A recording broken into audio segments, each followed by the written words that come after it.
পয়সার মানি তার কাছে আমার হিসেবটা এরকমই গেছে না। আমি আপনার জন্য খুশি আছি। 10 বার করে মাসুদ ভাই কই বলাইছি, মাসুদ ভাই শুনছে। পেট শান্তি তো দুনিয়া শান্তি, জানেন?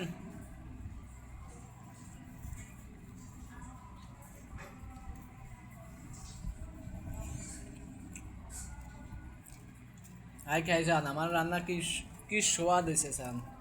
সোয়াদ নাই, লবণ বেশি হচ্ছে এটাই। আল্লাহর কথা লবণ আস্তাগফিরুল্লাহ, আল্লাহ এত হেদায়েত দান করো। কি স্বাদ এটা দেখছেন?